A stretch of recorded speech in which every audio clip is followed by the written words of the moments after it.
এই ছেলে কে তুমি? কোচিং এ কি নতুন নাকি? এর আগে তো কখনো দেখিনি। নাম কি তোমার? কবে জয়েন করেছো?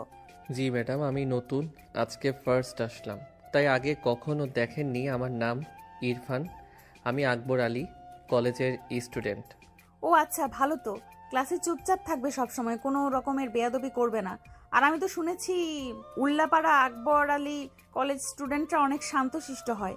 তুমিও তার ব্যতিক্রম হবে না আশা করতেছি। জি ম্যাডাম, অবশ্যই। আমি এমনিতেই অনেক শান্তশিষ্ট, নিজের প্রশংসা নিজে করতেছি না, তবে আপনি ডে বাই ডে সেটা বুঝে যাবেন আশা করতেছি। যেহেতু তুমি আজকে নতুন আসছো, তাই তোমাকে আজকে আর কোনো পড়া ধরবো না। কিন্তু কালকে কিন্তু অবশ্যই তোমাকে পড়া দিতে হবে। আমি কিন্তু খুব স্ট্রিক্ট। কোচিং এর সবাই জানে আমি কত রাগী। আমার কথার বরখেলাপ করলে কিন্তু তোমার অবস্থা খারাপ হয়ে যাবে। So be careful. G madam, অবশ্যই। আপনি আমার টিচার, আপনার কথাটা অন্য আমি কখনো করতে পারি না। এটা আমার রুলস বা রেগুলেশনের ভেতর পড়ে না। তাসফিয়া হলেন কোচিংয়ের সবচাইতে রাগী ম্যাডাম। আর ইরফান খান তো স্বভাবে দুষ্টু প্রকৃতির ছেলে, কিন্তু সে কাউকে বুঝতে দেয় না যে সে অনেক পরিমাণ দুষ্টু। যে তার সাথে মিশে সে কেবলমাত্র এটা বুঝতে পারে সে কি পরিমাণে দুষ্টু। ইরফান, নিজেকে ইন্ট্রোডিউস করো। তোমার বয়স কত? কোন ইয়ারে পড়ো? ম্যাডাম, আমার নাম ইরফান আহমেদ, আমি উল্লাপাড়া আকবর আলী কলেজের প্রথম বর্ষের স্টুডেন্ট। বাহ, বিষয়টা তো বেশ মজাদার হয়ে গেল। কেন ম্যাডাম, হঠাৎ এ কথা বলতেছেন? কি এমন মজাদার বিষয় হলো বুঝতে তো পারলাম না। একটু খোলাসা করে বললে ভালো হতো, বুঝতে সুবিধা হতো আমাদের। না, তেমন কোনো বিষয় না। আসলে আমি মোল্লাপাড়া RS মহিলা কলেজের তৃতীয় বর্ষের স্টুডেন্ট। তোমার আমার বয়সের 3-4 বছরের গ্যাপ। আর এই জন্যই আর কি বিষয়টা মজাদার লাগতেছে আমার কাছে। কি বলেন ম্যাডাম, বিশ্বাস তো হচ্ছে না। আপনাকে তো দেখে মনে হয় না আপনি দ্বিতীয় বর্ষের ছাত্রী হয়ে এখনই কোচিং পড়ানো শুরু করেছেন। বিষয়টা তো অনেক ভালো, সাথে টাকাও উপার্জন হচ্ছে, সব দিক দিয়ে পারফেক্ট একটা ডিসিশন। আমার উদ্দেশ্য টাকা কামানো না। আমার বাড়িতে সব সময় একলা একলা থাকতে বোরিং ফিল হয়। তাই ভাবলাম যে কোচিং এর ছাত্রছাত্রী পড়ালে সবার সাথে মিশে থাকতে পারবো, মনটা ফ্রেশ থাকবে, তাই আর কি। আপনার বিষয়টি বেশ ইন্টারেস্টিং, শুনে অনেক ভালো লাগলো। আমি তো ভাবছিলাম আপনি হয়তো ডিগ্রি কমপ্লিট করে ফেলেছেন। আমি তো ভাবতেও পারিনি যে আপনি দ্বিতীয় বর্ষের ছাত্রী। যাক, শুনে অনেক ভালো লাগলো, আপনাকে অ্যাপ্রিসিয়েট করলাম। আর আপনাকে দেখে আমরা অনেক কিছু শিখতে পারবো, কিভাবে পড়াশোনা, কলেজ সব কিছু শেষ করে আবার কোচিং করতে আসেন, এত প্রেশার কিভাবে সামলান। আপনি তো অনেক লক্ষ্মী একটা মেয়ে দেখতেছি। তাই নাকি? মনে হচ্ছে বেশি প্রশংসা করে ফেলতেছে আমার। আমি কিন্তু আসলে অতটাও ইন্টারেস্টিং মানুষ না। আমি অনেক বোরিং একটা মানুষ। আর তুমি আমাকে ইন্টারেস্টিং বলতেছো? আর আমাকে দেখে যদি ইন্সপায়ার হতে পারো, তাহলে তো আমার এটা অনেক বড় পাওয়ার বিষয়। আমার দেখে তোমাদের দেশে কিছু খেতে পারো, তাইলে সেটা হবে আমার জন্য অনেক বড় একটা পাওয়া। তাসফিয়া কোচিংয়ের কার্যক্রম বাদ দিয়ে ইরফানের সাথে হাস্যোজ্জ্বলভাবে কথা বলতেছে। তাতে যেন মনে নেই তার আসলে এখন কোচিংয়ে আছে। তার বিন্দাস কথা বলে যাচ্ছে ক্লাসের ভিতরে, তারপরও যেন তাদের কানে কোনো কিছু আসছে না। তারা একান্তভাবে কথা বলে যাচ্ছে। এটা আসলে কিসের ইঙ্গিত? আচ্ছা, অনেক হয়েছে। আজকে তো তেমনভাবে ক্লাস নাই, হলো না। পরিচয় নিতে নিতে অনেক লেট হয়ে গেছে। কালকে তোমরা সবাই 4th পেজ পুরো কমপ্লিট করে আসবা। আমি কিন্তু কালকে যে কোনো জায়গা থেকে তোমাদের প্রশ্ন করব, সঙ্গে সঙ্গে উত্তর দিতে হবে। আর যদি উত্তর দিতে না পারো, তাহলে কিন্তু তোমাদের খবর আছে, বলে দিলাম। পড়াশোনা তো কোনো নামগন্ধ নেই, শুধু ঘোরাফেরা করা আর কোচিংয়ে এসে হই হুল্লোড় করা। কালকে এটা হবে না, কিন্তু সবাই বিষয়টা মাথায় রেখো। আর ইরফান, তুমি যত নতুন, তোমাকে আলাদা করে বলতেছি, কালকে কিন্তু 4th পৃষ্ঠার যে কোনো জায়গা থেকে পড়া ধরবো। So be careful. পড়া মুখস্থ করে ক্লাসে আসবে। কালকে যা পড়ে মুখস্থ হবে না, সে আমার ক্লাসে উপস্থিত হবে না, এটাই আমার নির্দেশ। জি ম্যাডাম, অবশ্যই। আপনি বলছেন আর আমি পড়া মুখস্থ করে আসবো না, এটা হতেই পারে না। আমি এমন ছেলে না। তাহলে আজকের মতো আসি ম্যাডাম, কালকে আবার দেখা হবে। Bye madam. হ্যাঁ, ঠিক আছে, পড়া মুখস্থ করে এসো, আবার কালকে দেখা হবে। আজকের মতো এত গভীর কথোপকথন যেন অন্য কোনো সম্পর্কের ইঙ্গিত দিয়ে যাচ্ছে, চোখে আঙ্গুল দিয়ে বুঝিয়ে দিচ্ছে তাদের মধ্যে কিছু একটা হতে চলেছে, কিন্তু কি হতে চলেছে সেটা কারোর আইডিয়াও নেই। পরের দিন রাস্তায়। আরে কে এটা? ইরফান নাকি? কেমন আছো তুমি? দেখো কি সৌভাগ্য, আজকে রাস্তায় দেখা হয়ে গেল। তাহলে চলো দুজনে একসাথে কথা বলতে বলতে কোচিংয়ে যাই। আমাদের জেনারেশনে এই একটা সমস্যা, পড়াশোনাতে মন বসে না, শুধু ঘুরতে ভালো লাগে, গেমস খেলতে ভালো লাগে, পড়াশোনার প্রতি যেন কারো মনোযোগই নেই। তোমারও কি সেম একই ঘটনা ঘটলো নাকি? আসলে ম্যাডাম কি আর বলবো, আমিও বলতে পারেন ওই একই ধরনের লোক। পড়াশোনা করতে ভালো লাগে না, গেমস খেলতে ভালো লাগে, ঘোরাফেরা করতে, বন্ধুদের সাথে আড্ডা দিতে অনেক ভালো লাগে। পড়াশোনাতে মন বসে না, তারপরও চেষ্টা করতেছি পড়াশোনায় মন দেওয়ার। আর এখন তো পড়াশোনায় অবশ্যই মন বসবে না, বসে কোথায় যাবে? কি বলো, গেমস খেলতে এত ভালো লাগে? তোমার ছেলেদের তো এটাই স্বভাব, শুধু বন্ধু বান্ধবদের সাথে ঘুরে বেড়ানো, ঘোরাফেরা ছাড়া যেন তারা কিছুই বোঝে না। আর কি এমন হলো হঠাৎ যে ঘোরাফেরা আছে, তোমার পড়াশোনায় এত মনোযোগ বসলো, বিষয়টা তো বুঝলাম না। একটু খোলাসা করে বলো তো শুনি। অনেক কৌতূহল আছে বিষয়টা শোনার, নাকি পার্সোনাল কিছু ভাবে বলার দরকার নেই? না না ম্যাডাম, আপনি যেটা ভাবছেন তেমন না। আপনার মতো সুন্দরী ম্যাডাম যে কোচিংয়ে আছে, সেখানে কি পড়াশোনা না করে অন্য কিছু করার উপায় আছে? যদি আপনি থাকেন, ক্লাসের কোনো ছেলেই অ্যাবসেন্ট করবে না। এত সুন্দরী একটা ম্যাডাম কোচিংয়ে থাকলে সব ছেলেদের মনোযোগ আপনার দিকে আর ব্লাড ভোটের দিকে থাকবে। আর আমি তো দেখেছি অন্য স্যার ম্যাডামের ক্লাস মিস করলেও আপনার ক্লাস কোনো ছেলে মেয়ে মিস করে না, কারণ আপনারা আগে হলেও মন থেকে অনেক ভালো। আমি সেটা কালকেই বুঝে গেছি। তাই বুঝি? তা ক্লাসের সবাই আমার জন্য ক্লাস করে সেটা তোমাকে কে বলেছে? নাকি শুধু তোমার নিজের কথাই বলতেছো, অন্যদের ফাঁসিয়ে দিচ্ছ? এটা কিন্তু করা যাবে না, নিজের কথা নিজে বলতে হয়, শুধু শুধু অন্যদের ফাঁসিয়ে দিও না, বুঝেছো? আর আমি এমন কেউ না যে আমার জন্য তোমরা সবাই ক্লাস করো। মনোযোগটা আমার দিকে না দিয়ে ক্লাসের দিকে দিলে সেটা বরং তোমাদের জন্য অনেক ভালো হবে। সামনে কিন্তু পরীক্ষা, সে কথা কি মাথায় আছে? হ্যাঁ ম্যাডাম, পরীক্ষার কথা তো অবশ্যই মাথায় আছে। পরীক্ষার কথা মাথায় না থাকলে তাইলে কি কোচিং ঘুরতে আসতাম? আর আমি আপনার চেয়ে অনেক ছোট, আপনাকে আমি ফ্লার্টিং করব এত বড় সাহস আমার এখনও হয়নি। আমার পরিবার আমাকে এই শিক্ষা দেয়নি। আমি তো কেবল মাত্র আপনার সাথে একটু দুষ্টামি করতেছি, এর চেয়ে বেশি কিছু না। প্লিজ আমার কোনো কথায় আপনি কষ্ট পাবেন না বা রাগ করবেন না। আসলে কথা বলতে বলতে স্লিপ টান হয়ে গেছে, সেটা বুঝতে পারিনি। আরে ব্যাপার না, আমি কিছু মনে করিনি।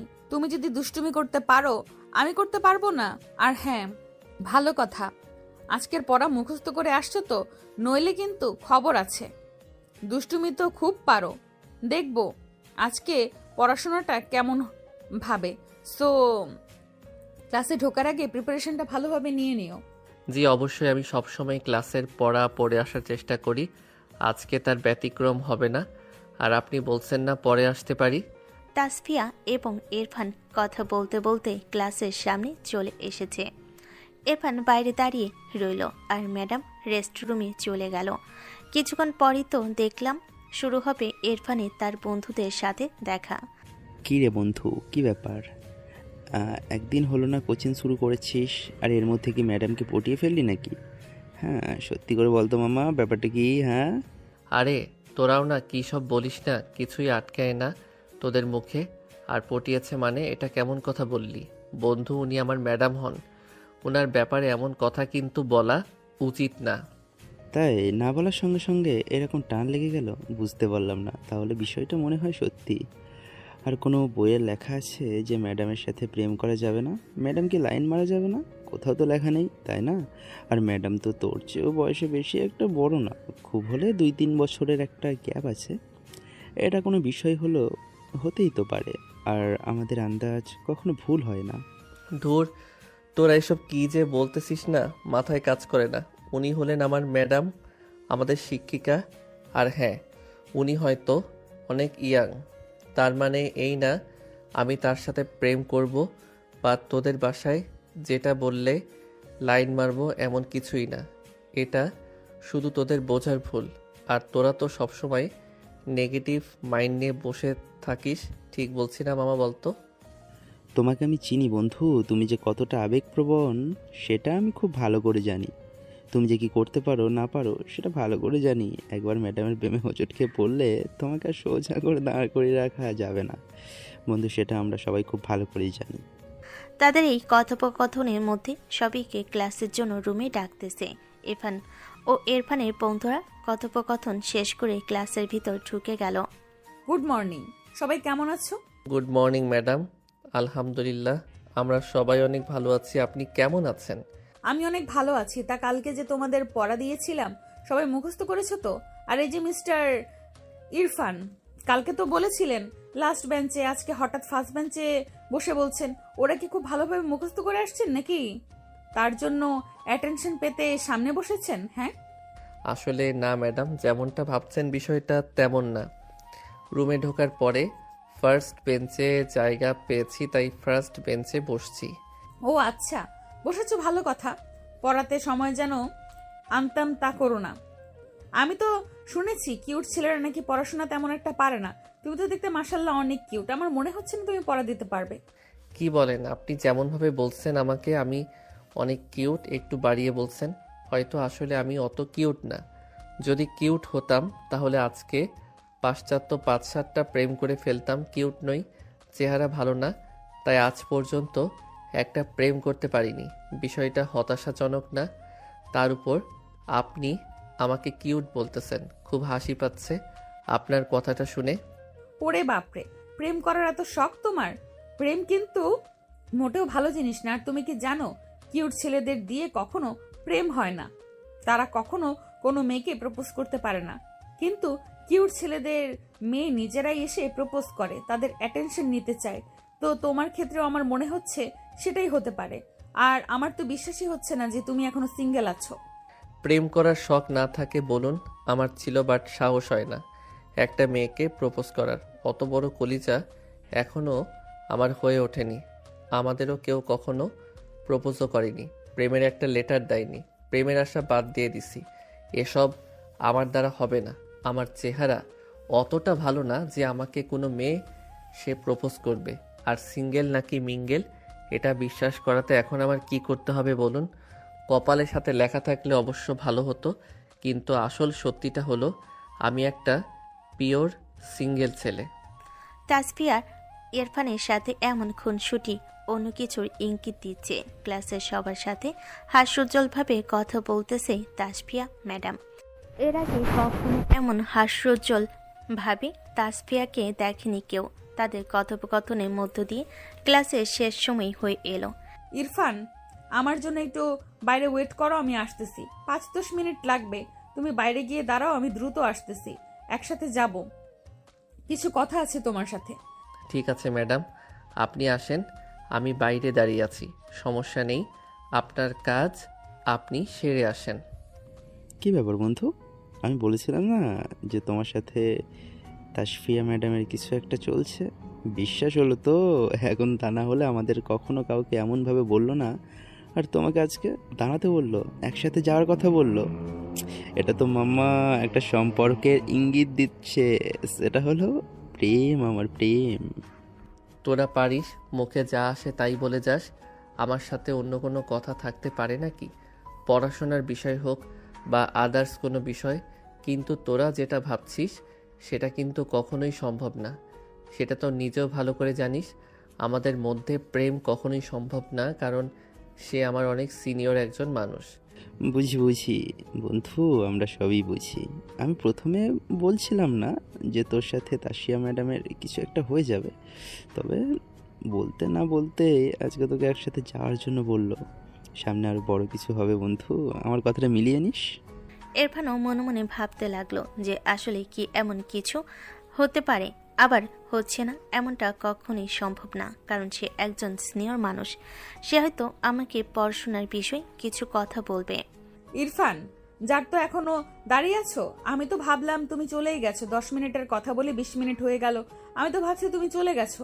যাক, তুমি যে এখনো আছো অনেক ভালো লাগলো।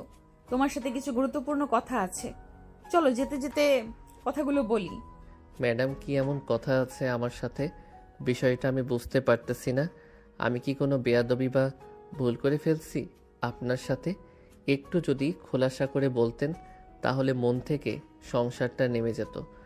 অনেক ভয় ভয় লাগতেছে আমার, না জানি কিছু ভুল হয়ে গেছে নাকি আমার দ্বারা। আরে না, তেমন কিছুই না। তুমি যেটা ভাবছো তেমন কিছুই হয়নি। আসলে তোমার সাথে কিছু গুরুত্বপূর্ণ কথা আছে তো। আসলে আমি বলতে চাচ্ছিলাম, কিছুদিন পর তো সব কলেজ থেকেই ছুটি হয়ে যাবে এবং 10-12 দিনের মতো ছুটি থাকবে। তো এই সুযোগে তুমি কোথাও একটা ঘুরে আসা যাক। ঘুরে আসলে মন মানসিকতাটা সব ঠিক হয়ে যায়। সব সময় তো পড়াশোনা করলে হয় না, একটু রিফ্রেশমেন্টের দরকার আছে। তাই বলছিলাম আমরা সবাই মিলে ঘুরে আসি। ঘুরে আসলে মনটা ভালো হয়ে যাবে। কি বলেন ম্যাডাম? কোথায় ঘুরতে যাবেন? কে কে যাবে আমাদের সাথে? কোচিংয়ে সবাই যাবে নাকি? না না, কোচিং এর সবাই যাবে কেন? কোচিং এর সবাই গেলে তো একটু অবস্থা পড়ে যাবে। সবার সাথে যাওয়া যাবে না। আমরাই পার্সোনালি কয়েকজন গিয়ে ঘুরে আসি। আমরা মানে আমাদের সাথে আর কে কে যাবে? যেহেতু কোচিংয়ের কেউ যাচ্ছে না, তো আর তো কাউকে দেখতে পারতেছি না একসাথে ঘুরতে যাওয়ার। আপনার কাছের কেউ যাবে নাকি? আপনার সাথে মতো তেমন কেউ নেই যে ওর থেকে নিয়ে যাব। আমার কোনো গার্লফ্রেন্ড নাই। আরে না, আমার আবার কাছের কে থাকবে বলো? আমার কখনো প্রেম হয়নি, আর হবে বলেও মনে হয় না। বলতে চাচ্ছি যে আমি, তুমি আর তোমার একজন বেস্ট ফ্রেন্ড, আমার একটা বান্ধবী আছে। আমরা 4জন মিলে চলো ঘুরে আসি। অনেক মজা হবে, আনন্দ হবে, মন মানসিকতা একটু রিফ্রেশমেন্ট হবে। তাই বলতেছি চলো ঘুরে আসি। অবশ্য তোমাকে জোর করতেছি না। যদি তুমি যাও তাহলে চলো আমরা ঘুরে আসি সবাই মিলে। আর যদি ঘুরতে না যেতে চাও তাহলে কোনো সমস্যা নেই। আমি তো একা একা যাব না, তাই তোমাকে বললাম। আচ্ছা ঠিক আছে ম্যাডাম, আপনি যখন বললেন আমি বিষয়টা ভেবে দেখতেছি। বাড়িতে আব্বুকে বলতে হবে, আম্মুকে বলতে হবে, আর বেস্ট ফ্রেন্ডের কথা বললেন, আমার বন্ধুর সাথে কথা বলতে হবে। বলে দেখিও কি বলে। যদি সব ঠিকঠাক থাকে তাহলে ইনশাল্লাহ যাব আমি। আমার কোনো সমস্যা নাই, আপনাকে রাতে ফোন দিয়ে জানাবো আমি। তোমার কথা শুনে অনেক ভালো লাগলো। ও, অন্তত আশ্বাসটা তো দিলা। ঠিক আছে, তাহলে তোমার আব্বু আম্মু বন্ধুদের সাথে কথা বলে রাত্রে জানিও। আর একজনের বেশি বন্ধুকে নিও না, নইলে সমস্যা হবে। বেশি মানুষ গেলে এনজয়টা মাটি হয়ে যাবে। 4জন অনেক বেশি আনন্দ করতে পারবো। তাসফিয়ার এমন নরম স্বরে কথা বলা, ঘুরতে যাওয়ার প্রস্তাব, এগুলো সব কিন্তু প্রেমের দিকে ইঙ্গিত করতেছে। কিন্তু ইরফান এমন কিছু ভাবেনি। সে সব কথা নর্মালি নিয়েছে। এখন শুধু তার আব্বু আম্মু বন্ধু রাজি হলে তারা ঘুরতে যাবে। আব্বু, আব্বু, তোমার সাথে কিছু কথা ছিল। যদি কিছু মনে না করো তাইলে আমি কিছু কথা বলতে চাই তোমার সাথে। আর কথাগুলো বলার পরে তুমি কিন্তু আমাকে না করতে পারবে না। কি ব্যাপার ইরফান, কিছু বলবা? আর তুমি আমার কাছে চেয়েছো এমন কিছু আমি তোমাকে দেইনি কোনো দিন হয়েছে? তুমি বলো, যদি দেওয়ার মতো হয় অবশ্যই তোমাকে দিব। কিন্তু আশা করব এমন কিছু আমাকে বলবে না যেটা তোমাকে না বলতে বাধ্য করে। আসলে আব্বু কোচিং থেকে ঘুরতে যাবে, তাই তোমার কাছে অনুমতি নিতে আসছি। যদি তুমি পারমিশন দাও তবে আমি ঘুরতে যেতে পারবো। কারণ আব্বু, আমি কখনো তোমার অবাধ্য হইনি। তোমার কথার বাইরে আমি কোনো কাজ করিনি। তাই তোমার কাছে নেওয়াটা আমার কাছে অনেক বড় একটা বিষয়। তাই তোমার পারমিশনের অপেক্ষায়। সবই তো বুঝলাম, কিন্তু কে কে ঘুরতে যাবে? কাদের সাথে যাচ্ছ তুমি? কেমন ছেলে তারা? আমি তো কিছুই জানি না। এটা জানার এখতিয়ার আমার আছে। ছেলে মেয়ে কাদের সাথে ঘুরতে যায় সেটা আমি জানতেই পারি। আমি যদি আমার সবাইকে ভালো মনে হয় তবে তোমাকে পারমিশন দিব। না আব্বু, কোচিংয়ে সবাই যাবে না। শুধুমাত্র আমি, আমার বন্ধু, আমাদের কোচিংয়ের ম্যাডাম আর তার বান্ধবী যাবে। সবাই গেলে বিষয়টা কেমন যেন হয়ে যায়। সবার মধ্যে রিফ্রেশমেন্ট পাওয়া যায় না, হৈফুল্য থাকে। তাই আমরা 4-5 জন একটু রিল্যাক্সে থাকতে চাই। কি বলতেছ?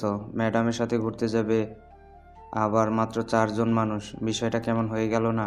আমি তো ভাবছিলাম কোচিংয়ে সবাই যাচ্ছে, তোমরা কি মাত্র এই কয়েকজন? আসলে আব্বু, অতিরিক্ত কাউকে নিতে চাচ্ছি না। আমরা কয়েকজন মিলে একটু ঘুরে আসলাম, আড্ডা দিলাম। আর এখানে তো তেমন কেউ যাচ্ছে না যে উল্টাপাল্টা কিছু হবে। যাচ্ছে আমাদের কোচিংয়ের ম্যাডাম।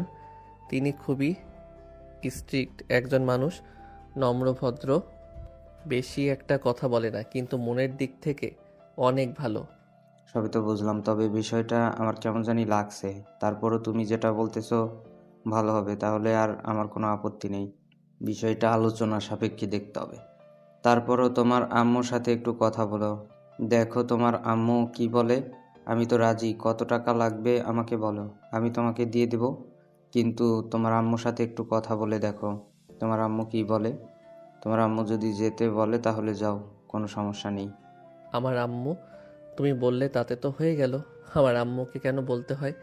আম্মু যদি রাজি না হয়, প্লিজ আপু তুমি আমাকে বলো, আমি আর কিছু না বলি আম্মুকে। যাও, সমস্যা নাই, তোমার আম্মু রাজি হয়ে যাবে। ভালোভাবে বুঝিয়ে বলো, তোমাকে অনুমতি দিয়ে দিবে, সমস্যা নেই। তোমার আম্মু তো তোমাকে অনেক ভালোবাসে।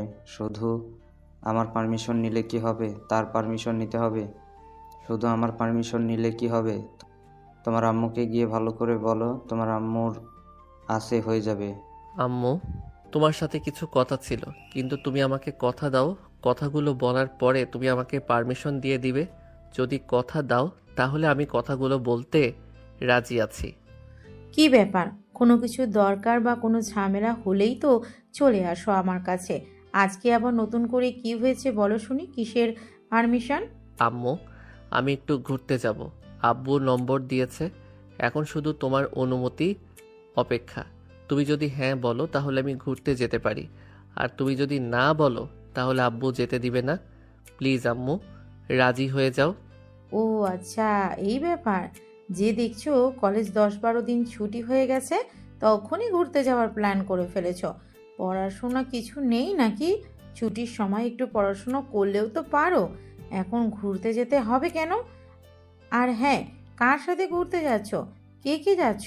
এখনকার ছেলের মেয়ে এত ভালো না, তাদের সাথে ঘুরতে যাচ্ছ সেটা তো জানার প্রয়োজন আছে। অবশ্যই এখানকার যে পোলাপান, বেশিরভাগই তো অভদ্র পোলাপান। তুমি অন্য কাদের সাথে যাচ্ছ? আম্মু, কোচিংয়ের কেউ যাচ্ছে না, শুধু যাব আমি, আমার বন্ধু, কোচিং মেয়ের ম্যাডাম আর ম্যাডামের একটা বান্ধবী। বেশি মানুষ হলে মজা থাকে না, সব সময় হইলে ওর চেয়ে বেশি আমার ভালো লাগে না। তাই আমরা 4জন ঘুরতে যাওয়ার প্ল্যান করছি, আর এই ঘুরতে যাওয়ার প্ল্যানটা ম্যাডামেরই। ম্যাডাম বলল শুধু পড়াশোনা করলেই হবে না, একটু রিফ্রেশমেন্টের প্রয়োজন আছে। ঘোরাফেরা করলে মনোবল বাড়ে, মনটা ফ্রেশ হয়ে যায়, তাই আর কি। সবই তো বুঝলাম, কিন্তু মাত্র 4 জন, এটা কেমন কথা? আমি তো ভাবছিলাম কোচিংয়ের সবাই জানে, কিন্তু মাত্র 4 জন, এমন তো কখনো শুনিনি। ম্যাডাম ঘোরার প্ল্যান করে, ম্যাডাম যেহেতু বলছে তাহলে তো ভালোই হবে। ম্যাডাম তো আর তোমাদের খারাপ চাইবে না। কিন্তু কোথায় ঘুরতে যাচ্ছ? বেশি দূর কিন্তু যাওয়া যাবে না। কোথায় যাচ্ছ সেটাই তো এখনো বললে না। আসলে আম্মু, ঘুরতে যাওয়ার লোকেশনটা এখনও ঠিক হয়নি, কারণ আমরা তো এখনও পারমিশনই পাইনি ঠিক মতো।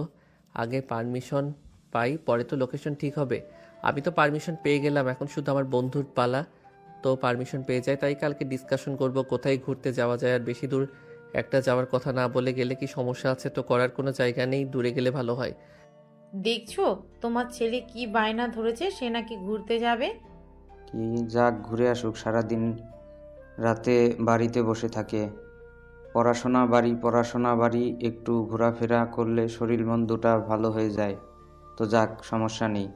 আর যাচ্ছেও তো খারাপ কোনো পোলাপানের সাথে না, শুধু যাবে ম্যাডাম, ওর একটা বন্ধু, আর ম্যাডামের নাকি একটা বান্ধবী যাবে। তাই বেশি কিছু আর বলিনি। এটা একদম ঠিক কথা বলেছো তুমি। বেশি কেউ যাচ্ছে না, শুধু কোচিংয়ের ম্যাডাম, ম্যাডামের এক বান্ধবী, তোমার ছেলের একটা বন্ধু। তাই আমি আর বেশি কিছু বলিনি। ওকে যেতে চাচ্ছে, গিয়ে একটু ঘুরে আসো। না আম্মু, কি বলতেছে এগুলো? ওখানে থাকবেন আমার ম্যাডাম, ম্যাডামের বান্ধবী, আমি, আমার বন্ধু, এর মধ্যে আমার ছোট ভাই গেলে বিষয়টা একটু অন্যরকম হয়ে যায়। সবাই তো মন খুলে কথা বলতে পারবেন না, আর ও তো আমার ছোট, তাই ওকে না নেওয়া ভালো। নাকি আব্বু, তুমি কি বলো? আমার এটাই ভালো মনে হচ্ছে, ছোট ভাইকে না নাই ভালো হবে, কারণ ওখানে থাকবে আমার ম্যাডাম, আমার বন্ধু, ম্যাডামের বান্ধবী। সেখানে গিয়ে ও কী করবে? ওর ওখানে তো কোনো কাজ নেই, ও কারোর সাথে মন খুলে কথা বলতে পারবে না, ওর নিজের কাছে খারাপ লাগবে তখন, কারণ ওখানে ওর সবাই সিনিয়র থাকবে, ওর সমবয়সী কেউ থাকবে না। সো ওকে না নেওয়াই ভালো হবে। ইরফান ঠিক বলেছে। সাজিদ হচ্ছে ছোট, ও ওদের মধ্যে গিয়ে কি করবে? বাসায় থাক, ওখানে গিয়ে সবাই বড়, ওখানে গিয়ে ঠিকমতো মঙ্গল কথাও বলতে পারবে না, তখন ওরা আরও অনেক খারাপ লাগবে। তাই না যাওয়াই ভালো। ইরফান একাই গিয়ে ঘুরে আসুক আর সাজিদ বাড়িতে থাকুক। তোমাদের অনেক অনেক ধন্যবাদ আম্মু আব্বু আমাকে ঘুরতে যাওয়ার পারমিশন দেওয়ার জন্য। আমি অনেক এক্সাইটেড ঘুরতে যাওয়ার জন্য। অনেক দিন হলো দূরে কোথাও ঘুরতে যাই না।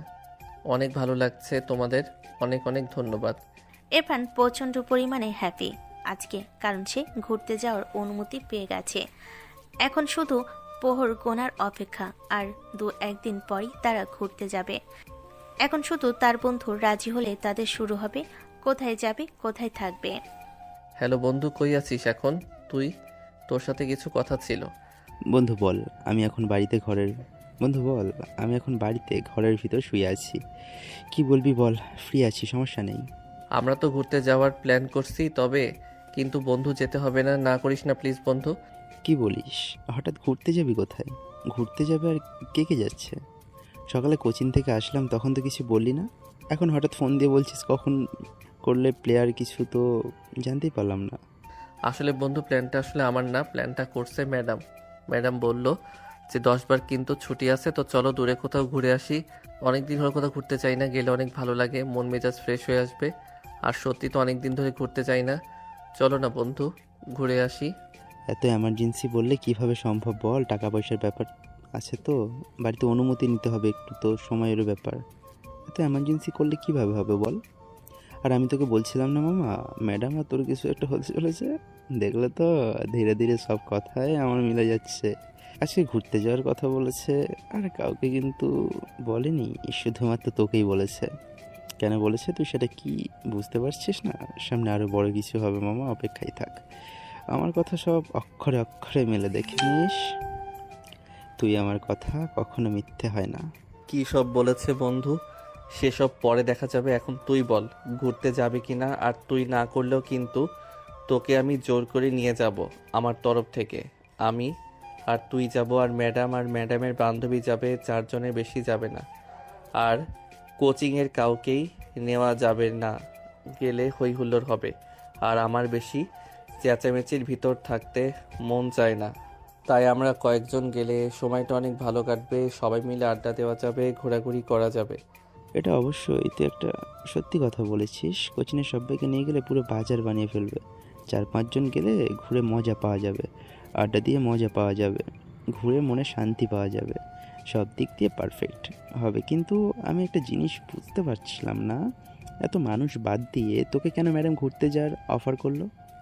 আমার বিষয়টা এখনও মাথার ভিতরে ঘুরপাক খাচ্ছে। কিছু তো একটা চক্কর চলছে বন্ধু, সেটা আমি বেশ ভালো করেই বুঝতে পারছি।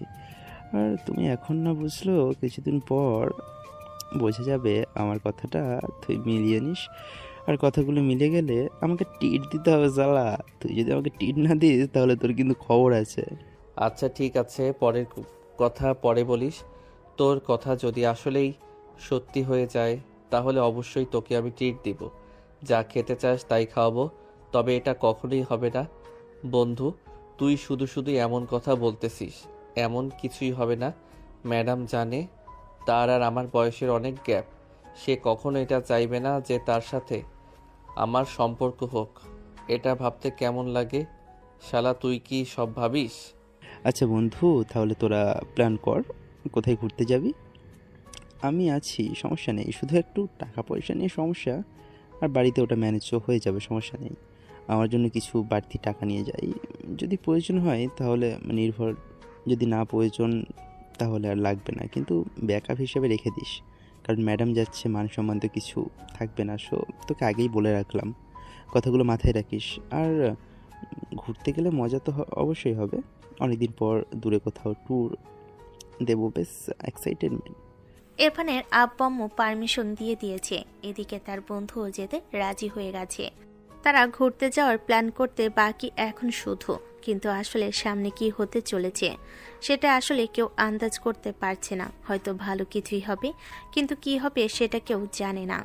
হ্যালো ইরফান, তো কি করলা? বাড়িতে কথা বলেছো?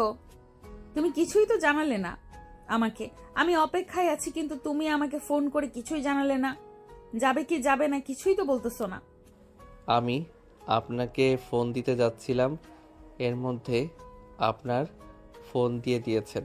খুশির সংবাদ ম্যাডাম, আমার বাড়ি থেকে পারমিশন দিয়ে দিয়েছে। আব্বু আম্মু দুজনে আমাকে অনুমতি দিয়ে দিছে। পরে বন্ধুর সাথে কথা বললাম, ওর সাথে অনেক কথা বলার পর পরেও রাজি হয়েছে। ও যাবে, সমস্যা নাই। কিন্তু বিষয় হচ্ছে আমরা যাব কোথায়, গন্তব্যটা কোন জায়গায় সেটা এখনো কেউ জানে না। সেটা জানালে ভালো হয়। আপনার কি কোনো লোকেশন পছন্দ করা আছে, নাকি প্ল্যান করবেন কোনটা? এটা তো খুব ভালো কথা। আমি জানতাম তোমার আব্বু আম্মু রাজি হবে, কারণ এখানে তো অন্য কোনো পোলাপান যাচ্ছে না, শুধু আমরা 4 জন যাব। আর ঘুরতে যাওয়ার লোকেশন তো আমি অনেক আগেই সিলেক্ট করে রেখেছি। আমার অনেক শখ, সাজেক যাব। তোমরা কি বলো? আমার কোনো সমস্যা নেই ম্যাডাম, সাজে তো অনেক ভালো জায়গা। ওখানে গেলে অনেক ভালো ফিল পাওয়া যাবে, ভাসমান দেখা যাবে, প্রাকৃতিক সৌন্দর্য সব মিলে সুন্দর একটা পরিবেশ। ওখানে শান্ত শিষ্ট জায়গা, সব মিলিয়ে খুব সুন্দর সময় কাটবে। তুমি একদম ঠিক কথাই বলেছো। এই জন্যই তো আমি সাজেক সিলেক্ট করেছি, কারণ অনেকদিন যাবত আমার সাজেকে যাওয়ার ইচ্ছা, কিন্তু হাতে যাওয়ার মতো কেউ নেই, তাই এতদিন যেতে পারিনি। কিন্তু এবার স্বপ্নটা পূরণ হতে চলেছে, অনেক ভালো লাগতেছে। অবশ্যই মনে হচ্ছে স্বপ্নটা পূরণ হবে। আর আমার বান্ধবীকে আমি বলেছি ও যাবে, সমস্যা নেই, ওর কলেজ ছুটি। তাহলে কিন্তু আমরা কাল দিন পর রওনা হব। আমার আর বেশি দিন সহ্য করে থাকা সম্ভব না। যেহেতু তোমার আব্বু আম্মু আছে, তোমার বন্ধু রাজি, এদিকে আমার বান্ধবী যাবে, তাহলে তো আর কোনো সমস্যাই রইল না। সবাই রাজি, এখন শুধু যাওয়ার পালা সাজেকে। Sajek, I am coming. Madam, কথাটা একদম আমি সঠিক বলেছেন। জায়গাটা অনেক ভালো লাগে। আর আমার বন্ধু শুনে খুশি হয়েছে, ওর নাকি সাজেক যাওয়ার অনেক ইচ্ছা। এর আগে কখনো সময় সুযোগ কোনোটাই হয়ে ওঠেনি, এখন যখন দুটোই হয়ে গেছে আর বাধা কোথায়। Let's go Sajek. মজা হবে, আনন্দ হবে, প্রকৃতির সাথে কথা বলা হবে, সব একসাথে, ফুল প্যাকেজ। সবাই সাজেক যাওয়ার জন্য অনেক এক্সাইটেড। সবারই সাজেকে যাওয়ার অনেক ইচ্ছে। এবার হয়তো তাদের স্বপ্ন সত্যি হতে চলেছে, কিন্তু সামনে আরো বড় কিছু ধামাকা অপেক্ষা করতেছে। হ্যালো বন্ধু, কী রে, তুই রেডি হয়েছিস? এমনিতে কিন্তু লেট করা যাবে না, বাস আছে, লেট হলে কিন্তু অনেক বড় ঝামেলা হয়ে যাবে বন্ধু। আরে কি বলিস বন্ধু, আমি ভোর থেকে রেডি হয়ে আছি, আমার সব ঠিকঠাক, ব্যাগপত্র সব গুছিয়ে ফেলেছি, নিচেও অলমোস্ট রেডি হয়ে গেছি। তাহলে কিছুক্ষণ পরে বের হই নাকি? ও দেখি ম্যাডামের বান্ধবী সবাইকে রেডি আছে, তোদের সাথে কথা বল, দেখো ওরা কি বলে। আর আমার মাকে নিয়ে কোনো চিন্তা করিস না। হ্যালো ম্যাডাম, আমরা তো রেডি। আপনাদের কি খবর? আপনারা মেয়ে মানুষ, আপনারা তো সাজতে অনেক সময় নেন, আপনাদের আর কতক্ষণ সময় লাগবে? আমার বন্ধু তো ব্যাগপত্র গুছিয়ে বসে আছে শুধু আপনাদের অপেক্ষায়। এখন বেশি কিন্তু লেট করা যাবে না, বাস মিস হলে কিন্তু আমাদের না ক্যান্সেল হয়ে যাবে। সেই কথাটা কি আপনার মাথায় আছে? আপনার বান্ধবী কি রেডি হয়েছে একটু শুনেন ফোন দিয়ে। তোমরা এই ভিসা নিয়ে চিন্তা করতে হবে না, আমি ব্যাগপত্র রাতেই গুছিয়ে রাখছি। আর এখন শুধু রেডি হতে সময় লাগবে মাত্র 10 থেকে 15 মিনিট। আর আমার বান্ধবীও সেম একই, রাতেই ও ব্যাগ গুছিয়ে রেখেছে। এখন শুধু রেডি হতে বাকি, বাদ বাকি সব কমপ্লিট। তোমরাও গোছগাছ করে বের হও, আমাদের বেশি সময় লাগবে না। ঠিক আছে ম্যাডাম, তাহলে আমি আর আমার বন্ধু ব্যাগপত্র নিয়ে গয়হট্টা বাজারের দিকে গেলাম। আমরা বাজারে থাকব, আপনারা যত দ্রুত সম্ভব চলে আসেন। আমরা বাজারে অপেক্ষা করতেছি আপনাদের জন্য। এখন তাইলে ফোন রাখলাম। ঠিক আছে, তোমরা বাজারে গিয়ে অপেক্ষা করো, আমরা আসতেছি কিছুক্ষণের মধ্যেই।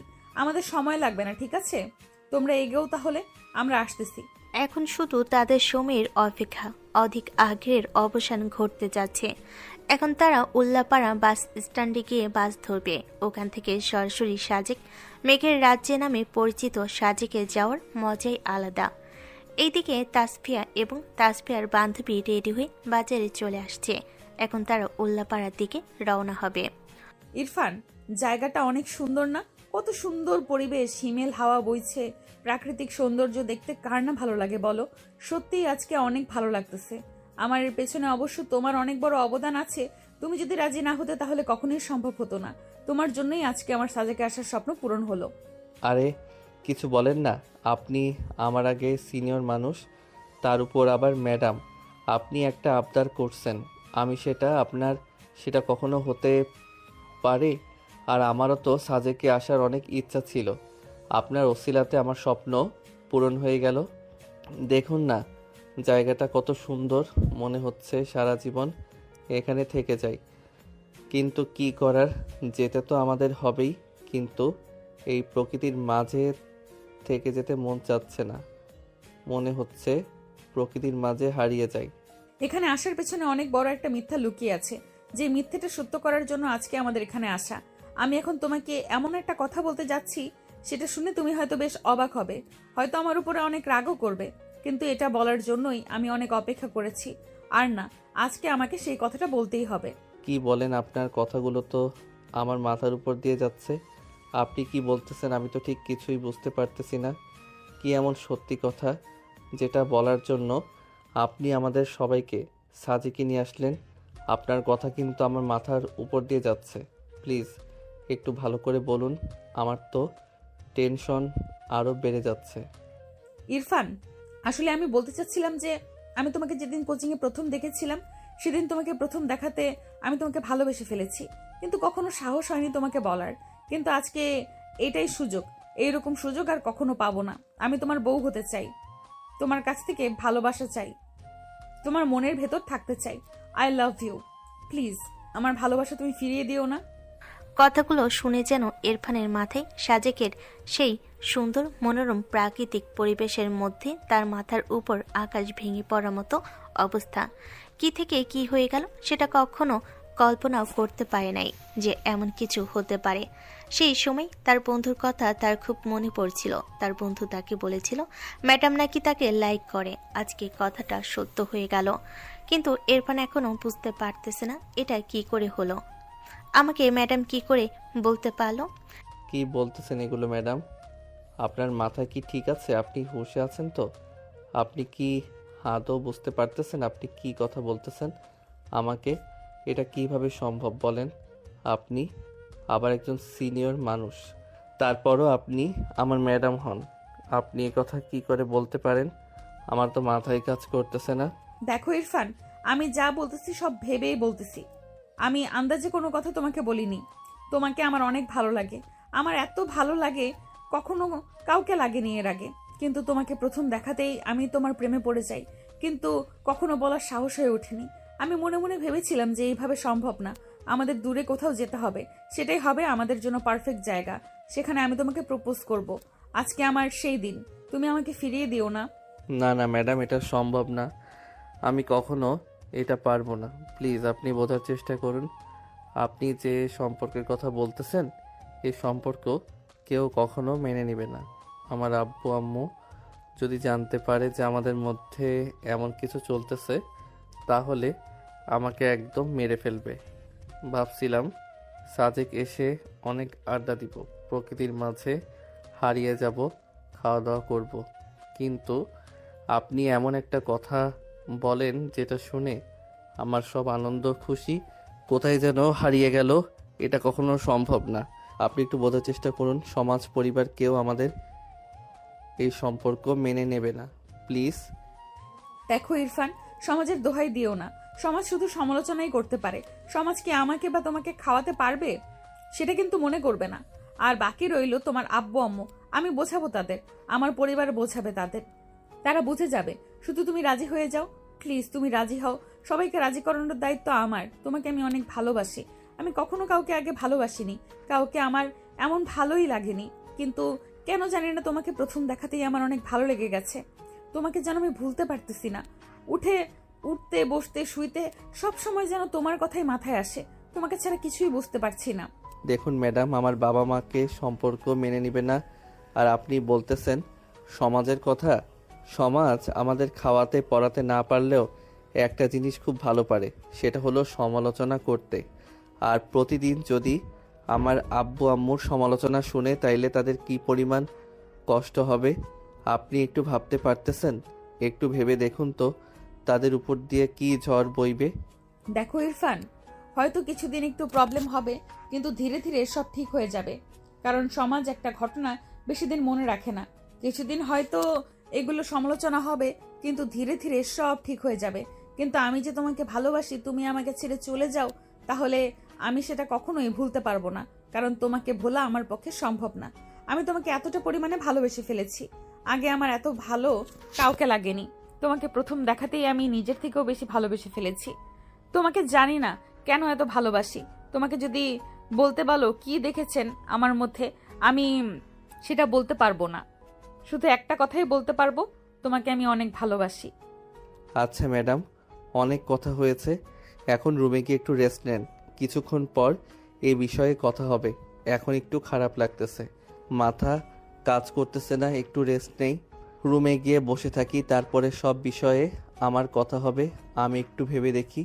ইরফান বুঝতে পারছে না হঠাৎ করে তার ম্যাডামের মনে তার প্রতি এত ভালোবাসা কোথা থেকে জন্মালো। সে একটু আন্দাজ করতে পারেনি যে ম্যাডাম এমন কিছু করবে, কারণ সে কখনো এভাবে ভেবে দেখেনি। সে শুধু ভাবছে এখন কি হবে। ম্যাডামের কথায় রাজি না হলে, ম্যাডাম উল্টাপাল্টা যদি কিছু করে ফেলে, আবার ম্যাডামের সাথে সম্পর্ক জড়িয়ে পড়ে যদি তার আব্বু আম্মু তাকে বাড়ি থেকে বের করে দেয়, তাহলে কি হবে তখন। সে কথাগুলো ভাবতে ভাবতে রুমের মধ্যে গিয়ে শুয়ে পড়ল। কিরে বন্ধু, এভাবে হঠাৎ এসে শুয়ে পড়লি? তোখানে দেখলাম ম্যাডামের সাথে দাঁড়িয়ে কথা বলছিস। কি কথা হলো তোদের? আর মামা, জামাটা কিন্তু অনেক সুন্দর, খুব ভালো লাগছে। অনেকদিন পর এমন একটা জায়গা আসলাম, সাজেকের আসার অনেক ইচ্ছে ছিল। চলো বাইরে দিয়ে ঘুরে আসি। না বন্ধু, তুই যা, আমার অনেক খারাপ লাগতেছে, একটু শুয়ে থাকি। আমার এখন একটুও ভালো লাগতেছে না, বাইরে যাওয়ার মতো মুড নেই। কিরে মামা, হঠাৎ কি হলো তোর? এই একটু আগে তো সব ঠিক ছিল, হঠাৎ কি এমন হয়ে গেল? তো শরীর খারাপ হয়ে গেল, ঘুরতে যেতে চাচ্ছিস না, মন নাই বলছিস? কিছু হয়েছে নাকি, খুলে বল। কি আর বলবো বন্ধু তোর কথা। আমি সত্যি হয়ে গেল, ম্যাডাম আজকে আমাকে প্রপোজ করছে। এখন আমি কি করব বুঝতে পারতেছি না। যদি ম্যাডামের প্রস্তাবে রাজি না হয় তাহলে ম্যাডাম তো উল্টাপাল্টা কিছু করে ফেলে। আবার তার প্রস্তাবে রাজি হয়ে গেলে আব্বু আম্মু যদি আমাদের বাড়ি থেকে বের করে দেয়, আমাকে ছেলে হিসাবে যদি মেনে নেয়, তাহলে কি হবে আমার বল? মাথা কাজ করতেছে না। আমি জানতাম বন্ধু, আমি তোকে বলছিলাম না তুমি এরকম কিছু একটা হবে। আমি অনেক আগেই সন্দেহ করেছিলাম, কারণ আমাদের কখনো ম্যাডাম এত প্রায়োরিটি দেয়নি যত প্রায়োরিটি তোকে দিয়েছে। আর আমাদের কখনো ঘোরার কথা বললো না, আর তোকে হঠাৎ এত দূরে সাজাকে ঘোরার জন্য আসতে বললো। তখনই আমার অনেক ঘাটা লেগেছিল, কিন্তু তুই তো আমার কথা বিশ্বাস করছিলি না। এখন কি করবি? আমার তো মাথা কাজ করছে না। কথাটা শুনে তো মাথার উপরে যেন আকাশ ভেঙে পড়লো। এটা কিভাবে সম্ভব? আমিও বুঝতে পারতেছি না বন্ধু, এখন কি করব। আমার মাথা কাজ করতেছে না। তুই একটু ভেবে দেখ কি করা যায়, আমার মাথায় কিছুই আসতেছে না। আমি বলি কি বন্ধু, ম্যাডামকেও কিন্তু দেখতে অনেক সুন্দর। কি ম্যাডামের প্রস্তাব রাজি হয়ে যা, পরে বিষয়গুলো পরে দেখা যাবে। তোর আব্বু আম্মু তো তোকে অনেক ভালোবাসে, তোর ভালোবাসা তারা অবশ্যই মেনে নেবে। তুই তাদের আদরের সন্তান, তোদের কখনো কষ্ট দিবে না তারা। আর বাকি রইল সমাজ, সমস্ত কিছুদিন পরে সব ভুলে যাবে। কিছুদিন বিষয় নিয়ে তারা কথা বলবে, কিন্তু ধীরে ধীরে সব ঠিক হয়ে যাবে। কিন্তু একবার যদি ম্যাডাম কিছু করে ফেলে তখন কি হবে বল? সবই ঠিক আছে বন্ধু, আসলে কপালটা আমার খারাপ। আসলে আমি কি করতে আর হয়ে গেল কি। তুই আমার আব্বু আম্মুকে চিনিস না, আমাকে ভালোবাসে ঠিকই, কিন্তু তারা এই সম্পর্ক কখনো মেনে নিবে না। আমার সমবয়সী হলে একটা কথা ছিল, আমার চেয়ে প্রায় 2-3 বছরের বড়, তারপর আমার কোচিংয়ের ম্যাডাম, তাই সম্ভব বল? আচ্ছা কি হবে সেটা পরে দেখা যাবে, এখন তো একটু রেস্ট নে। তোকে দেখে খুব ক্লান্ত মনে হচ্ছে, একটু শুয়ে থাক, রেস্ট নিয়ে পরে ধীরে সুস্থে এগুলো নিয়ে কথা বলা যাবে। পরের বিষয় পরে দেখা যাবে, একটু শুয়ে থাক। ইরফান ওই ইরফানের বন্ধু কেউ জানে না এই কথাটা। বিশ্বাস করতে পারছে না যে ম্যাডাম এই কথা বলেছে। ম্যাডামের সাথে সম্পর্ক তার পরিবার কখনোই মেনে নেবে না, এটা তার বক্তব্য। সামনে কি হতে চলেছে কেউ জানে না। কিরে বান্ধবী, ইরফান কি রাজি হয়েছে শেষে? বাইরে থেকে এসে বসে পড়লি, কিছুই তো বললি না কি হয়েছে। না রে, এখনো রাজি হয়নি। আমার মনে হয় না রাজি হবে। ও অনেক ঘাবড়ে গেছে, অনেক ভয় পেয়ে গেছে। ওর পরিবারের কথা আরো অনেক মনে পড়তেছে। ও বলতেছে ওর পরিবার এটা মেনে নেবে না, কারণ আমি ওর ম্যাডাম, প্লাস ওর থেকে প্রায় 3 বছরের বড়। এটাই নাকি বড় সমস্যা। এটা কোনো সমস্যা হলো? এখন তো 2-3 বছর কেন, মানুষ 10 বছরের উপরে মেয়েকে বিয়ে করে। আর এটা তো কিছুই না। দেখ, বুঝিয়ে বল, আমিও বোঝাবো। কিছুক্ষণ পর বের হয়ে বুঝিয়ে শুনিয়ে রাজি করাতে হবে। আমি তো জানি তুই ওকে কতটা ভালোবাসিস, কিন্তু সব সময় আমাকে এসে ওর কথা বলতিস। এভাবে ওকে রাজি করাবো। হাজার হলেও তুই আমার একমাত্র বান্ধবী। বন্ধু চল বাইরে যাই, এখন একটু ভালো লাগতেছে। বিয়েতে একটু ম্যাডামকে বোঝাবে এই সম্পর্ক কেউ মেনে নেবে না। আমাকে ভুলে যেতে বল, আমি তোর যোগ্য না। আর আমি তো চাকরি বাকরি কিছুই করি না, আমি বেকার। তাকে বিয়ে করে কি খাওয়াবো? ওকে একটু বোঝানো বন্ধু, যাতে আমাকে ভুলে যায়। আচ্ছা চল দেখি কি করা যায়। আমার কথা কি মানবে? আমার তো মনে হচ্ছে না। তারপর চেষ্টা করতে তো বাধা নেই, যতদূর সম্ভব চেষ্টা করব বোঝানো। না বুঝলে কি করব বল? দুইজন বাইরে যাচ্ছিল। সামনে তাকিয়ে দেখে তাসফিয়া ও তাসফিয়ার বান্ধবী একসাথে দাঁড়িয়ে আছে। তারা কিছু একটা কথা বলতেছে। তারা সেখানে চলে গেল হাঁটতে হাঁটতে। দেখুন ম্যাডাম, আপনি যেটা বলতেছেন সেটা কখনো সম্ভব না। আপনারা ইরফানের বয়সের পার্থক্যটা একবার দেখুন। আপনারা 3 বছরের ছোট বড়, তার উপর সবচেয়ে বড় যেটা বিষয় সেটা হলো আপনি হলেন ওর ম্যাডাম। আর ম্যাডামকে কেউ বিয়ে করে এমন কথা শুনেছেন কখনো? মানুষ শুনলে কি বলবে? সবাই শুধু সিচি করবে। তখন ইরফানের আব্বু আম্মার মান সম্মান কোথায় গিয়ে দাঁড়াবে? আপনি একটু বোঝার চেষ্টা করুন। দেখো, এটা কোনো বিষয় না। মানুষ কিছুদিন মনে রাখবে, তারপরে ধীরে ধীরে সবাই সবকিছু ভুলে যাবে। কিন্তু আমাদের সম্পর্ক যদি একবার বিচ্ছেদ হয়ে যায়, আমি কখনোই ইরফানকে ভুলতে পারবো না, কারণ ওকে আমি অনেক ভালোবাসি। ও এখন আমার এই পৃথিবী, ওকে ভুলা আমার পক্ষে সম্ভব না। আর ওর পরিবারকে আমি রাজি করাবো, আমার কথা আরো বুঝবে। আমি তাদের মেয়ের মতো। আপনি একটু বোঝার চেষ্টা করুন ম্যাডাম, আমার চেয়ে অনেক ভালো ছেলে আপনি পাবেন। আর আমার মধ্যে এমন কি আছে? আমি না করি কোনো চাকরি বাকরি, আমি একটা বেকার ছেলে। আপনি আমার প্রেমে পাগল হলে তো চলবে না। খাওয়াবো কি করে? দেখো, এসব বাহানা দিয়ে কোনো লাভ আছে? আমি ইনকাম করি, আমার ইনকামে সংসার চলবে। আর তুমি পড়াশোনা শেষ করে তুমি একটা চাকরি বাকরি জোগাড় করে নিবে, এটা কোনো প্রবলেম হলো? আমি শুধু তোমার কাছে থাকলে সুখে থাকবো। খাওয়া দাওয়াটা বড় বিষয় না, বড় বিষয় হচ্ছে আমি তোমার কাছে থাকতে চাই, তোমার সাথে একবার এসে ঘুমাতে চাই। আমি তোমাকে ছাড়া বাঁচতে পারবো না। প্লিজ তুমি আমার কথাটা একটু বোঝার চেষ্টা করো। দেখুন ম্যাডাম, আপনি এরকম পাগলামি করলে হবে না। আমি আপনাকে বউ হিসেবে গ্রহণ করতে পারবো না। আমার পরিবার আছে, আব্বু আম্মু ভাই সমস্ত বাদ দিলাম। আমার আব্বু আম্মু তো আমাকে ঘর থেকে বের করে দিবে। এই কথা জানতে পারলে আপনি আমাকে ভুলে যান। আমি আপনাকে মানতে পারবো না। আর আমি আজকে বাড়িতে চলে যাব। আমার ঘরের শখ মিটে গেছে, আমাকে আর ডিস্টার্ব করেন না প্লিজ। আপনি আপনার মতো থাকেন, আমাকে আমার মতো থাকতে দেন। ইরফানের এরকম উচ্চস্বরে গরম গলায় কথা বলাটা যেন তাসফিয়া কেমন যেন হয়ে গেল। হঠাৎ তাসফিয়া মাথা ঘুরে পড়ে যায়।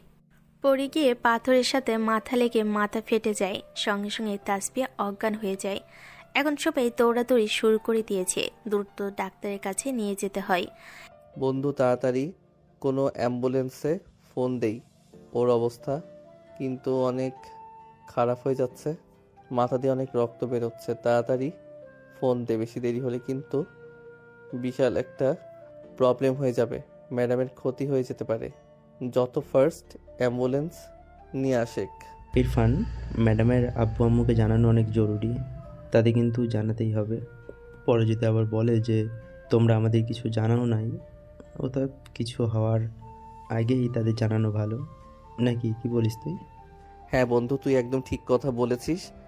ম্যাডামের আব্বু আম্মুকে ফোন করে বিষয়টা জানাতে হবে, তা না হলে পরে যদি আবার কোনো সমস্যা হয়ে যায় সেখানে আমাদের অনেক বড় প্রবলেম হয়ে যাবে। হ্যাঁ ঠিক বলেছিস তুই, তাড়াতাড়ি ফোন কর। ফোন করে বলছে আমরা ওকে নিচে করে ঢাকায় নিয়ে যাচ্ছি। ঢাকা মেডিকেলে ভর্তি করতে হবে ওকে, যত দ্রুত সম্ভব তাদের চলে আসতে বল। হ্যালো আঙ্কেল, আসসালামু আলাইকুম। আমি তাসফিয়া ম্যাডামের স্টুডেন্ট। আমরা একসাথে ঘুরতে আসলাম। ম্যাডাম হঠাৎ মাথা ঘুরে পড়ে যাওয়াতে পাথরের সাথে মাথা লেগে ম্যাডামের মাথা ফেটে যায়। এতে অনেক রক্ত পড়তেছে। আমরা এখন তাকে ঢাকা মেডিকেলে নিয়ে যাচ্ছি। আপনারা যত দ্রুত সম্ভব ঢাকা মেডিকেলে চলে আসবেন। আপনিও তাড়াতাড়ি চলে আসেন। আর এখনই, এর চেয়ে বেশি কথা বলার পরিস্থিতি এখনও নেই। আপনারা আসেন, তারপরে কথা হবে। আসসালামু আলাইকুম। ইরফান অনেক ভয় পেয়েছে। সে মনে মনে ভাবতেছে, কেন যেন রাজি হলাম না। যদি রাজি হতাম তাহলে এখন এমন কিছুই হতো না। ম্যাডাম মাথা ঘুরে পড়ে যেত না, আর না তার মাথা ফেটে যেত। এখন কি হবে? সবাইকে কি জবাব দেবে? এখন এদিকে তাসফিয়ার জ্ঞান ফিরছে না। তার মেডিকেলের কাছাকাছি চলে এসেছে। ডাক্তার সাহেব, আপনি তাড়াতাড়ি আমাদের ম্যাডামকে একটু দেখুন। ম্যাডাম মাথা ঘুরে পড়ে যাওয়ায় পাথরের উপর মাথা লেগে মাথা ফেটে রক্ত পড়তেছে। আপনি একটু তাড়াতাড়ি চেক করুন প্লিজ। টাকা পয়সা নিয়ে আপনি ভাববেন না।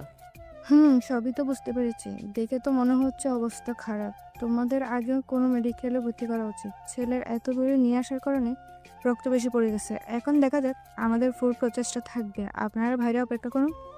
আমাকে কে ফোন দিয়েছিল? তুমি? কি হয়েছে তাসফিয়া? বলতেছিল কেন, কি হয়েছে? আসলে ম্যাডাম কথা বলতে হঠাৎ মাথা ঘুরে পড়ে যাওয়ায় পাথরের সাথে মাথা লেগে মাথা ফেটে যায়। এতে রক্ত বের হয়। সঙ্গে সঙ্গে ম্যাডাম অজ্ঞান হয়ে যান। আমরা দ্রুত আর মনে নিয়ে তাকে ঢাকায় নিয়ে আসি। এখন তাকে ডাক্তার চিকিৎসা করতেছেন। আমাদের বাইরে অপেক্ষা করতে বলছে। এত কিছু হয়ে গেল আর আমাকে বললে না? একটা বড় তোমাকে তো তখন থেকেই বললাম যে কি হয়েছে কি হয়েছে, তুমি তো কিছুই বললে না। তুমি শুধু বললে আপনি তাড়াতাড়ি ঢাকা মেডিকেলে আসেন। আসলে আন্টি, তখন বলার মতো কোনো পরিস্থিতি ছিল না, কারণ তখন ম্যাডামের অবস্থা অনেক খারাপ ছিল। এর মধ্যে মাথা কাজ করতেছিল না। কি করব না তাই সব কথা বলতে পারিনি। আপনি তো বুঝতেই পারতেছেন আমাদের সিচুয়েশনটা। দেখুন, আপনারা বেশি চিন্তা করবেন না। রোগী এখন আগের থেকে অনেকটা সুস্থ আছে।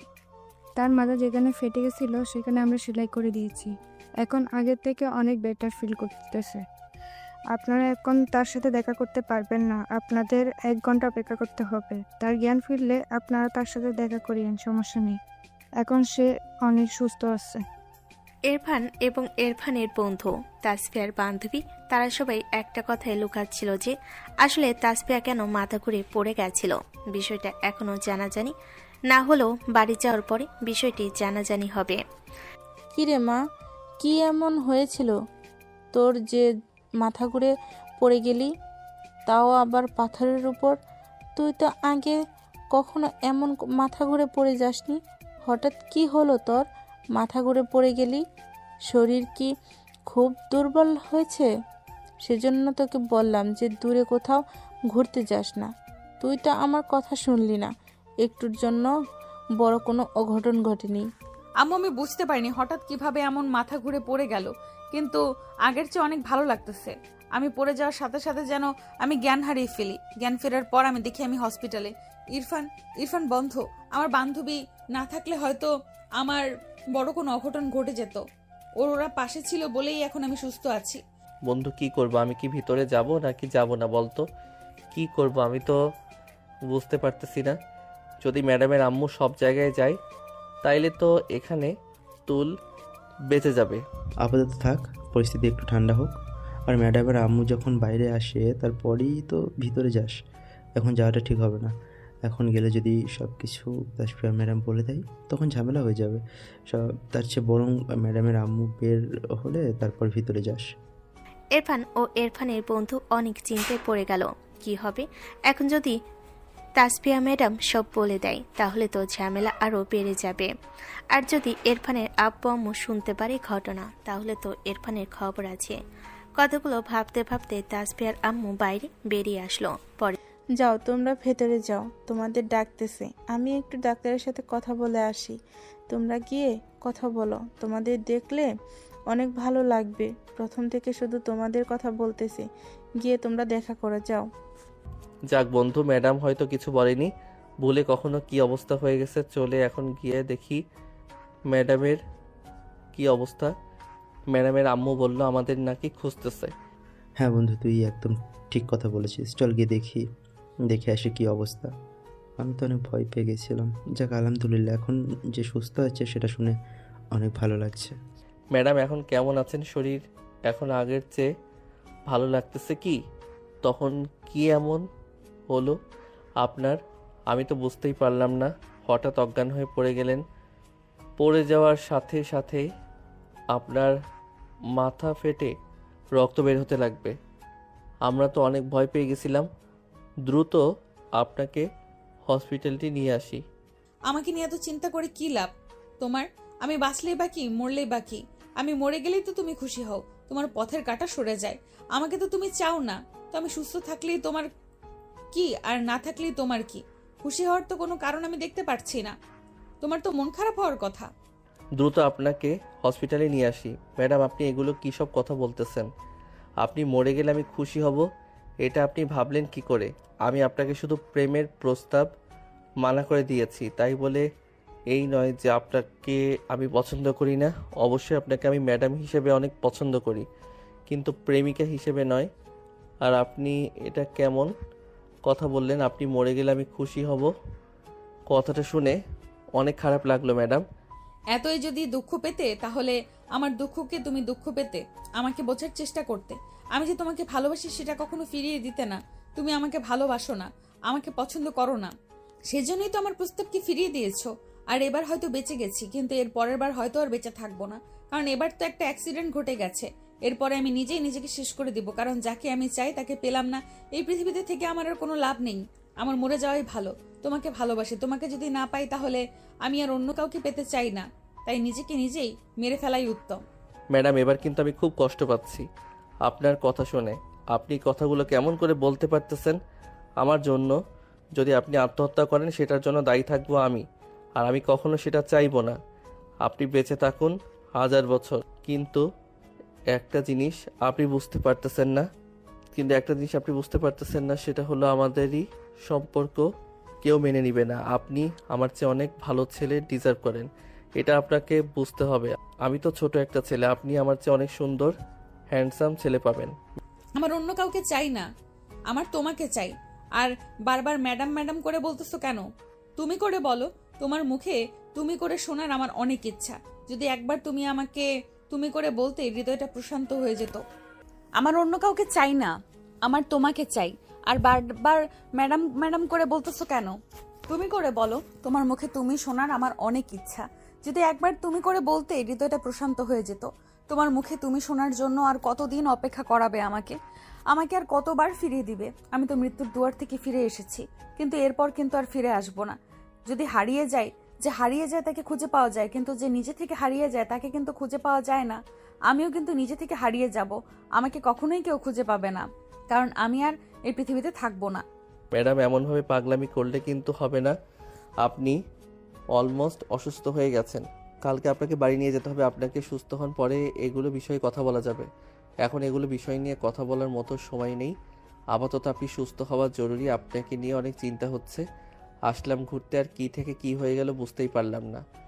একটা দিনও শান্তি মতো করতে পারলাম না, আড্ডা দিতে পারলাম না। ভাবছিলাম অনেক, কিন্তু হলো না কিছুই। আপনি আগে সুস্থ হন, এগুলো বিষয় নিয়ে পরে কথা বলবো প্লিজ। আর এগুলো নিয়ে কথা বলবেন না। কে মা, আসল ঘটনা কি আমাকে খুলে বলতো? তুই কখনো এমন মাথা ঘুরে পড়ে যাসনি, ঘটনা ওকে বল। তুই কিন্তু সত্যি কথাটা গোপন করতেছিস, কি হয়েছে সেটা ভালো করে খুলে বল। আমি কিন্তু ভালোই বুঝতে পারতেছি তুই মিথ্যে কথা বলতেছিস, সত্যিটা খুলে বল। আসলে আব্বু, আমি তোমাদের একটা কথা বলতে চাই। আম্মু, তোমাকেও বলতে চাই। আমি ইরফানকে খুব ভালোবেসে ফেলেছি। ওকে আমি কখনোই ভুলতে পারবো না, আর পারতেছি না। সেদিন যখন এই কথাটা বললাম, আমার মুখে না বলল যে পরিবার মেনে নেবে না, সমাজ মেনে নেবে না, আমাকে মুখের উপরে না বলে দিল। তখনই আমার মাথা কাজ করতেছিল না, সঙ্গে সঙ্গে মাথা ঘুরে পড়ে যাই। আর পড়ে যাওয়ার সঙ্গে সঙ্গে পাথরের সাথে মাথা লাগে, তখনই মাথা ফেটে যায়। প্লিজ তোমরা আমার উপরে রাগ করো না। আমি কখনো এমন কিছু করিনি যার জন্য তোমাদের মাথা নিচু হয়ে যাবে। আমি এখনো তেমন কিছুই করিনি, শুধু ভালোবেসেছি। ভালোবাসা ভুল না। কি বলতেছিস মা এগুলো? এটা কখনো সম্ভব বল? তুই তুই ইরফানের চেয়ে প্রায় 2-3 বছরের বড়। আবার তুই যে কোচিংয়ে পড়াস, সে কোচিংয়ের ছাত্র। এটা কখনো কেউ মেনে নিবে না। যাই হোক, আমি নিজেই বুঝি না। আমি শুধু একটা জিনিসই বুঝি, আমি ইরফানকে বিয়ে করব। আমি ওর সাথে থাকব, ওর সাথে সংসার করব, আমি ওর সাথে শুয়ে থাকব। তুমি প্লিজ ওর আব্বু আম্মুকে ডেকে নিয়ে এসো, ওদের সাথে কথা বলো, না হলে কিন্তু আমি উল্টাপাল্টা কিছু করে ফেলবো। তখন কিন্তু আমাকে বাঁচাতে পারবে না। তাসফিয়ার এমন আচরণে তার আব্বু আম্মু দুজনেই অবাক হলেন যে তারা কোন তাসফিয়াকে দেখতেছে। ও তো এমন ছিল না, হঠাৎ কি হলো ওর এমন হয়ে গেল? এমন আমূল পরিবর্তন। একটা মেয়ে ছিল, এমন কি হলো যে ওর বয়সে 2-3 বছরের ছোট একটা ছেলেকে এত ভালোবেসে ফেলেছে? শুনছ, এখন কি করবে? মেয়েটা তো একদম পাগল হয়ে গেছে। যদি উল্টাপাল্টা কিছু করে বসে তখন কি হবে? আমাদের একটা মাত্র মেয়ে, তখন আমরা কাকে নিয়ে বাঁচব? ওই আমাদের আশা ভরসা। যদি ওই না থাকে আমি কি করে বাঁচব?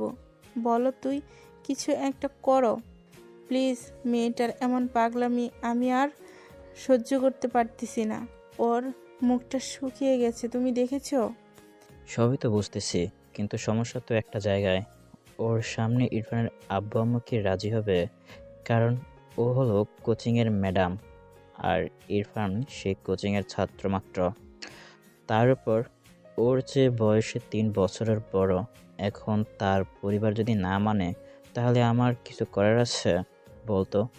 আরে কথাগুলো তো বলতেও লজ্জা লাগতেছে। এখন দেখো, যেভাবেই হোক ইরফানের আব্বু আম্মুকে রাজি করাতেই হবে। মেয়েটার মুখের দিকে তাকানো যাচ্ছে না। কি হয়ে গেছে ওর? কি মেয়ে ছিল আর কি হয়ে গেল? ওর কষ্টের আমার সহ্য হচ্ছে না। তুমি প্লিজ কথা বলো এরপর আম্মু আব্বুর সাথে। আচ্ছা, আমি আপাতত ইরফানকে ডাকতেছি, আগে ওর সাথে কথা বলতে হবে। ওর সাথে কথা বলে পরে ওর আব্বু আমাকে ফোন দিয়ে ডেকে নিয়ে আসবো, পরে ওদের সাথে কথা বলা যাবে। হ্যালো ইরফান, কোথায় তুমি বাবা? আমি তাসফিয়ার আব্বু বলছি। যদি একটু আমাদের বাসায় আসতে অনেক ভালো হতো, তোমার সাথে কিছু কথা ছিল। ঠিক আছে আঙ্কেল, আমি আসতেছি। আমি অবশ্য আপনি না বললে যেতাম।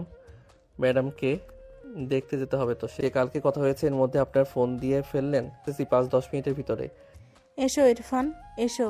তোমাদের আঙ্কেল ঘরের মধ্যে বসে আছে, যাও, তোমার সাথে নাকি কথা বলবে। কি আর বলবো বলো, সব তো জানোই তুমি।